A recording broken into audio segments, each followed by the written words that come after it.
Mm. Hi, Carrie. Hi, how are you? Good. How are you doing? I'm very good, thank you. Good. And Carrie, you're in your office right now in Maryland, right? I'm in my home office. Yes, I Yeah. am. And it's a beautiful sunny morning here. Great. Thank you for taking the time to be here with us to interview for Chung Institute and for sharing your expertise. I would love if you can share a little about your background, who you are, and just the amazing, beautiful work you do with people. Oh, thank you. Yes, I'm a licensed clinical professional counselor in the state of Maryland. So I'm a mental health worker and I work with families and couples and mostly individuals, adults who are suffering with anxiety, depression, trauma, um, and just general chronic stress, which is pretty much what everybody in America is experiencing, just chronic around the clock stress and overwhelm.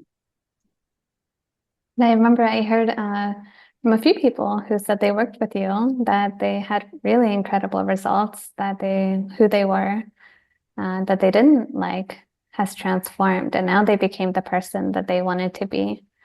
And yet on the other side, we have people who they didn't have a chance to work with you, uh, and they have trouble with change. Mhm. They're stuck. Um, Perhaps can you share some advice or what your thoughts are on why do people get stuck and how do we get out of stuckness? Yeah, so I think the first thing to point out is that when people seek counseling, therapy, or coaching, consulting, they do want to change. They can identify that there's a problem or more than one problem in their life that they want to overcome, or a challenge that they want to do something differently in their life and have a different um, experience in the world. I think where people get stuck is that change is really hard to make. It requires it requires quite a bit of gusto and perseverance and discomfort. And so people come to therapy wanting that change. And some people are ready to make it and have the skills and the resources to do that. And other people, I mean, I think we all do have the skills and resources with time to do it, but it does take a lot of um, perseverance to make change. And so people get stuck when they get in their own way, or it's uncomfortable to make that change, or they're stressed out and they need that cigarette, or they're stressed out and they need those cookies, or they're stressed out and they revert to yelling at people, right? It's hard to instill that change when we're in that stress response. Yeah, it seems a lot of people struggle with emotional change. Is that kind of at the root of it? Yes, I think it's emotional and behavioral. I think that people often come in looking at like concrete behavioral change. I don't want to eat pizza and Oreo cookies every weekend, right? Or I want to start exercising. Like people come with those kind of like concrete changes that they want to make. Sometimes people come and say, I'd like to be more peaceful, or I'd like to be more communicative without yelling. But a lot of times people come with the concrete stuff. And then in therapy, we work through like what the emotional change is, what the discomfort is, what's the root of why food is a comfort for you, or what is the root of why binge drinking on the weekends is a comfort for you. And then we can start doing the deeper emotional work. Sometimes people come and recognize their emotional needs, but not often, in my experience. The ones who are unable to go to therapy for more than a few sessions or at all, and Mhm. they're having this struggle, they know they need to change. What do they do? So, first of all, I think it's really important to know your why. Why do I want to make this change? What is the cost of doing things as I've always done them? What's the potential benefit if I do make this change? You know, what do I hope to gain if I'm afraid of, say, public speaking? What's the cost? What's it costing me? And is it costing me a promotion at work? Is it costing me not being able to give a speech at my best friend's wedding? What's it costing me? And then also, what does it bring me if I get over this thing? You know, and then if they were in therapy, or if they want to do some self-exploration, they can come, back to like, where does this come from? Was it when I was in the first grade and a teacher, made me stand in front of the class and recite my times tables and I froze? And ever since that day, I've been terrified to speak in front of people. Because if we can dial it back and like peel back the layers of the onion, we can often pinpoint where that first fear, took hold, how old you were, and what the experience was. It's not always crystal clear, but a lot of times it is for people. And the ones who don't want to look at that, what happens to them? What happens typically is they will make some change, but it won't be sustainable. They'll give one speech, or they'll go a week where they don't eat pizza and Oreos, or they go 2 weeks where they hit the gym 3 times a week, or they go 2 weeks of having nice conversation with their spouse, and then as soon as the stress response, whatever the next stressor is that comes in, they revert. It sounds like yeah. No, go ahead. It sounds like the New Year resolution, right? Exactly. And with the New Year's resolution, a lot of times, right, like that's just a tradition, a routine, something culturally, at least in America, that we do. It's like, it's New Year's. What are we gonna new year, new you? And people haven't really thought about the why. I also think it's really helpful to practice and think about what obstacles can you anticipate are going to be in your way. Mm-hmm.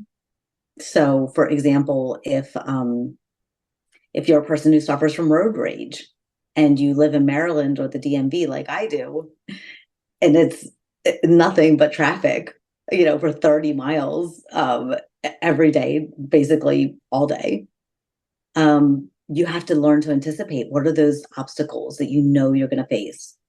And then you can start planning for, what am I going to do when I'm sitting in traffic, instead of screaming, yelling, swerving, right? So you can start to plan for those known obstacles. And you can start to make yourself a plan for when you get stressed. What are you going to do differently? That's really important. Yeah. I know you work with a lot of families. In the family, when people come to you and they say, my husband won't change, or my child won't change, or my wife won't change, and they do have a destructive behavior that they don't want to shift. How do you work with the ones who don't see their own destructive patterns and who don't want to change, but perhaps it would benefit them from a little shift? Yeah, I mean, in those situations, let's take a spouse, my spouse is this, my spouse is that. Why won't my spouse do this better? You have to be quite direct in those situations with people. You have to say to them, well, I mean, your spouse is getting everything they want because you ultimately clean up whatever mess they made, right? And why do you do that? Let's explore why you're fulfilling your role. How is it serving you? And some people say, I don't like to upset people, so I'm going to say yes to everything. Or I'm the fixer. I'm the person who people come to. I like that I can fix any mess, and whether that's an actual mess in the house or whether that's an emotional mess that they made, I can be the peacekeeper. I can be the people pleaser. I'm the person that can get stuff done. So what is it going to cost you if you're not that? What if you start saying no to things? Or what if you let your spouse clean up their own mess? And maybe that means literally you're walking over dirty clothes for the next 3 weeks because you're not picking them up off the floor like you always have. Like, could you sit with that discomfort, your change, and the discomfort it's going to cause you, not to be the fixer in the family, for example? Yeah, oftentimes fixers, they fear if they don't fix the repercussions. Yeah. And sometimes the repercussion is real, and sometimes it's not. And I think that discernment comes in for that point, So if there's, I don't know, if you're running your family's finances and you're paying taxes at the end, April 15th, like we all do, if you don't fix that, you could be in trouble with the IRS, right? So that might be something that you have to discern about. But if there's dirty clothes laying on the floor and it's super annoying and I really hate it and it bothers me, but I'm going to walk over them and not put them in the laundry basket for him or her this time, that's discomfort you can probably work through. Yeah. So using discernment always in these cases, especially if there's any kind of, in a family situation, if there's any kind of like emotionally or physically abusive behavior going on, you have to be really discerning. Do you find yourself teaching your clients different practices of mindfulness or awareness in order to build discernment? I do.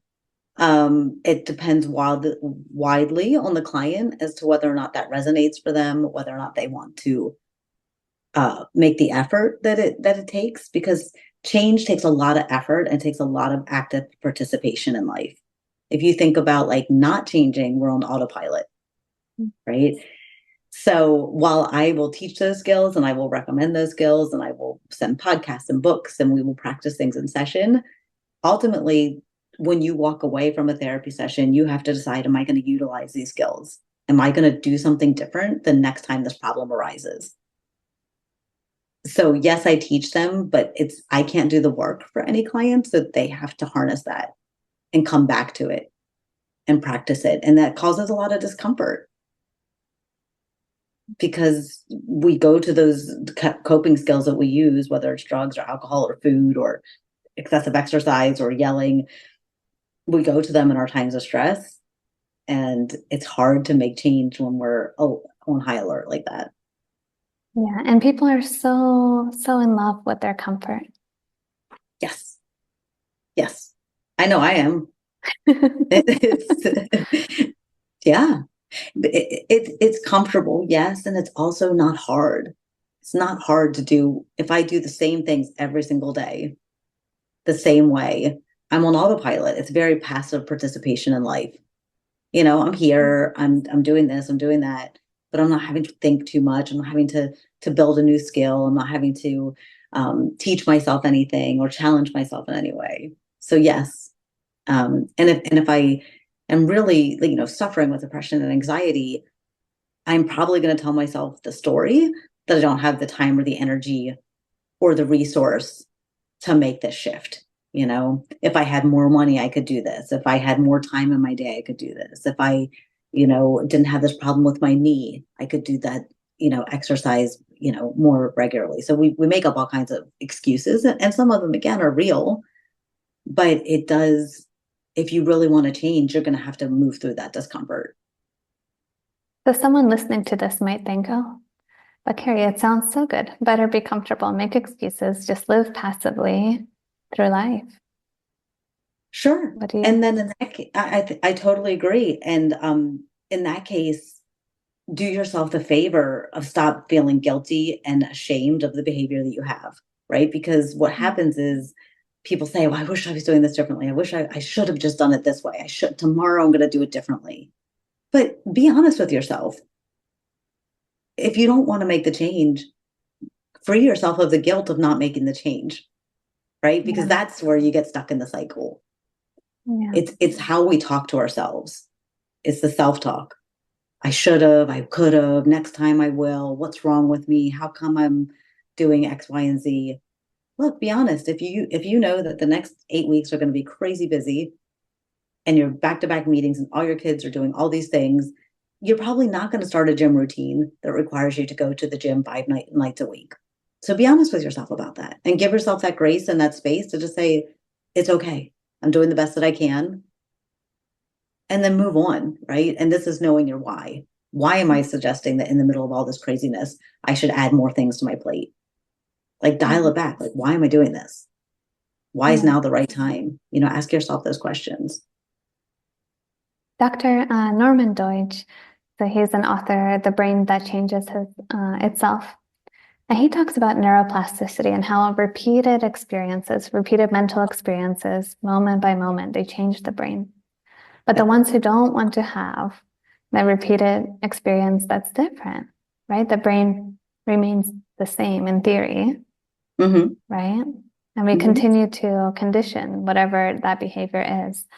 So practically, like if we're learning something new, right? We want to stay the same, but yet we're learning something new. We know we need to make a change. The brain is a mess. The mind is maybe a mess. What do you do? So one thing along those lines that can be, I think, fairly simple if you get the hang of it is practicing like those positive mental rehearsals. So for example, and a lot of athletes and world leaders use this technique of imagining in their imagination, visualizing themselves doing something well. So maybe I want to learn to play the piano, but I don't know how to. I might practice in my mind what I look like sitting at a piano playing, being able to read notes and playing a song. And I might never touch the piano from now until Christmas. But if I practice that, it starts to give you the idea in your mind that you can do it. And I think that what you're talking about with the neurons and the change in the brain, some things start to happen. You start to, you could imagine what your fingers feel like on the ivory. You could imagine what it might sound like. You can imagine what it might look like to look at the paperwork in front of you and actually know what it means, what notes mean what and how they correlate to your fingers. So you can practice that. So if you're an athlete, you might practice hitting a grand slam with your baseball, even if you're laying in bed. Or if you're learning to give public speaking, you might practice yourself walking onto stage, delivering a speech flawlessly. You might practice being able to make eye contact with the audience member. So you can do that without ever leaving your space, just to open that creative flow for yourself and also to give your brain, like stretching your brain into a different direction. Yeah. And so somebody is listening to this. They say, okay, I'm trying these techniques. It's great, but something isn't working. I need more help. Mm-hmm. And they don't know. Do we see a therapist or do we go to a life coach? I know you're both a life coach and a psychotherapist. So which one do you recommend for that person to see? And how would a therapist work with this situation differently than perhaps a life coach? Yeah, so I think it depends greatly on the person. In my practice, because I am both a coach and a therapist, when I do an assessment, if someone has a pervasive mental health condition, anxiety, depression, trauma, I prefer not to take them as a life coaching client because I understand that under whatever the stuckness is, I can't give that speech, I can't get my taxes paid on time. There's some pervasive mental health condition going on that I would want to treat before I get to that concrete thing. Um, if someone comes to me and they're pretty well balanced, or maybe they're working already with a therapist, or they've worked through some things and they're pretty self-aware, then I think we can coach through it. But the difference for me is like in therapy, we'll go backwards in time.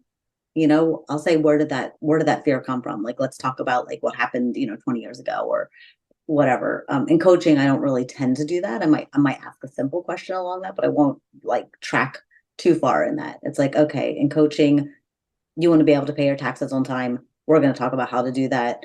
We're going to strategize, very concrete. And it's not so much about the feelings and the emotions that come up. So I think it depends on the person and where they're at mentally and where they're at, like in their own mind of what they want to accomplish. We go a lot deeper in therapy, of course, than coaching. People come to coaching for lots of different reasons, but it's more focused and goal oriented, at least the way I practice. Thank you, Carrie. So if somebody wants to learn more about you, read your blog, I know you have such beautiful writing there, perhaps hire you, what can they do? How do they find you? Yep. Thank you. My website is the easiest way to sort of follow me or find me, which is Maryland Therapy Carrie. So Maryland as in the state, therapy as in what I do, and my name. So that's my website. And then I also have the same social media handles. So at Instagram and Facebook, it's Maryland Therapy Carrie. Those are the easiest ways to get a hold of me. And yeah, I just want to leave like with like two other tips too. Like when you want to make a change and you think you can't do it, I think it's really important, like, to remind yourself you've made many changes in your life before. If you don't still live at home with your mom and dad, at some point you left home. If you went from, being a college student to having your first job at McDonald's, like you've made change from, at that first job. So go back and review other times you've made changes in your life. I think that's really important to remind yourself, like you've done hard things before, and sometimes just reviewing that, is really important to remind yourself that this is not the first time you're facing adversity. And then secondly, just be gentle with how you speak to yourself, because no one does well when they're shaming themselves, when they're berating themselves, when they're, assaulting themselves. Remind yourself, I'm trying something new. It's going to take me time. This is not bad for, day 3 of whatever the new thing is that I'm trying. So I just wanted to say that too before we wrap up. Okay, Carrie. I think what I hear is the importance here of affirmation. I am capable. I am able to transform myself. Yeah. And I'm doing the best I can. How could I expect to be perfect at something I started 3 days ago? That's silly. Or even a Right. year ago sometimes, right? It takes Yes. time. Yeah. Right. Well, yes, exactly. Yeah. Yes. Great. Thank you so much, Carrie, for being here and sharing your expertise with us. Of course. Thank you for having me.